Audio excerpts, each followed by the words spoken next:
जरा सोचें, 1920 की दहाई का जर्मनी और एक बिल्कुल अलग थलग सा फार्म।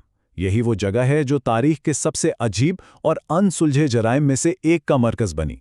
आज हम हिंटरकाइफेक के उसी केस के बारे में बात करने जा रहे हैं। एक ऐसी कहानी जो सच में दिमाग को हिलाकर रख देती है। कहानी शुरू करने से पहले एक सवाल पर गौर कीजिए। क्या हो अगर जिस दुश्मन से डर लग रहा है वो बाहर कहीं नहीं बल्कि घर के अंदर ही मौजूद हो, पहले से ही? यही वो दहशतनाक ख्याल है जो इस पूरे हिंटरकाइफेक केस की बुनियाद है। तो कत्ल की उस रात से कुछ दिन पहले इस फार्म पर रहने वाले खानदान के साथ कुछ बहुत अजीब और सच कहें तो डराने वाले वाकयात पेश आने लगे थे। ऐसे वाकयात जो जैसे किसी आने वाली तबाही का इशारा दे रहे हों। इस सब की शुरुआत हुई बर्फ पर बने कदमों के निशानात से। खानदान का सरबराह था एंड्रियस ग्रूबर। उसने एक दिन देखा कि बिल्कुल ताज़ा कदमों के निशान हैं जो पास के जंगल से निकलकर सीधा फार्म हाउस की तरफ आ रहे हैं।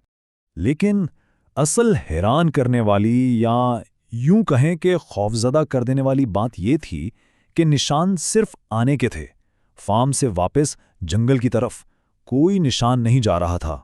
मतलब साफ था, जो भी आया था वो अभी तक वहीं कहीं आसपास ही था। और फिर चीजें और अजीब होती चली गईं।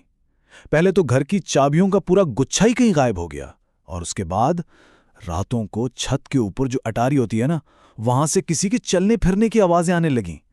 पूरा खानदान वहशत में था, इस बात से बिल्कुल बेखबर कि जिससे वो डर रहे हैं वो उन्हीं की छत के नीचे रह रहा है। फिर आई वो रात, 31 मार्च 1922। वो रात जब इस फार्म पर एक अजीब मौत जैसी खामोशी छा गई, और इस खामोशी में एक ऐसा जुर्म हुआ जिसके बारे में कोई सोच भी नहीं सकता था। एक ऐसा वाकया जिसने सबको झंझोड़ कर रख दिया। पुलिस के इन्वेस्टिगेशन से जो तस्वीर सामने आई वो बहुत ही भयानक थी।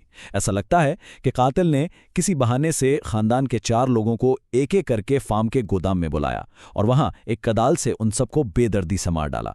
इसके बाद कातिल बिल्कुल इत्मीनान से घर के अंदर गया और वहां मौजूद बाकी 2 लोगों को भी कत्ल कर दिया। लेकिन इस कहानी का सबसे अजीब और सच में परेशान कर देने वाला हिस्सा कत्ल के बाद शुरू होता है। जो कुछ वहां से मिला ना, उसने तो इन्वेस्टिगेटर्स के भी होश उड़ा दिए। असल राज इस बात में है कि जुर्म के बाद क्या हुआ। देखिए, जब कई दिनों तक इस घर से कोई बाहर ना निकला, कोई खबर ना आई, तो परेशान होकर पड़ोसियों ने जाकर देखने का फैसला किया। और वहां उन्होंने जो मंजर देखा ना, वो किसी दहशतनाक ख्वाब से कम नहीं था। पूरे 3 दिन। ये वो अरसा है जो कातिल ने इस पूरे खानदान को कत्ल करने के बाद उसी फार्म पर गुजारा। वो वहां ऐसे रहा जैसे कि कुछ हुआ ही ना हो, बिल्कुल आम जिंदगी। यही बात इस केस को सबसे अलग और अजीब बनाती है। सोचिए जरा, कातिल ने ना सिर्फ उन सबको मार डाला, बल्कि वो वहीं रुका रहा। इतना ही नहीं, उसने फार्म के जानवरों को चारा डाला, किचन में अपने लिए खाना पकाया। इससे अंदाजा होता है कि वो शख्स किस कदर सर्द मैर और बेहिस था। ऐसी ज़हनियत जिसको समझना ही नामुमकिन लगता। तो इतने बड़े और वहशतनाक जुर्म के बाद जाहिर है एक बहुत बड़ी इन्वेस्टिगेशन शुरू हुई। लेकिन एक सदी से भी ज्यादा गुजर जाने के बावजूद ये केस आज भी एक ऐसा मुअम्मा है जिसका कोई हल नहीं निकल सका। सालों तक पुलिस इस केस पे काम करती रही। 100 से भी ज्यादा लोगों से पूछताछ की गई, उन्हें मुश्तबा समझा गया। पुलिस ने हर एंगल से जांच की, हर छोटे से छोटे सुराग के पीछे गए, लेकिन हर कोशिश, हर रास्ता एक बंद गली पे जाके खत्म हो जाता था। इतनी मेहनत, इतनी लंबी इन्वेस्टिगेशन, सब बेकार। नतीजा, हिंटरकाइफेक के कत्लेआम का मुजरिम कभी पकड़ा ही नहीं गया। वो कौन था, उसने ऐसा क्यों किया, ये सब सवाल हमेशा के लिए एक राज बनकर रह गए। आज इस केस को एक कोल्ड केस कहा जाता है। कोल्ड केस का मतलब है एक ऐसी फाइल जिसे पुलिस अब बंद कर चुकी है, क्योंकि वक्त गुजरने के साथ कोई नया सबूत या सुराग नहीं मिला।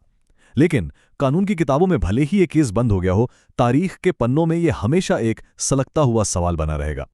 और आखिर में हम वापस उसी सवाल पर आ जाते हैं। कोई शख्स 6 लोगों को इतनी बेरहमी से कत्ल करने के बाद, कई दिन तक उन्हीं के घर में रहने के बाद, आखिर ऐसे कैसे गायब हो सकता है जैसे कभी था ही नहीं? ये एक ऐसा सवाल है जो आज भी लोगों के जहनों को परेशान करता है, और शायद हमें इस तारीकी की तरफ देखने पर मजबूर करता है जो इंसानी फितरत के अंदर कहीं छुपी हो सकती है।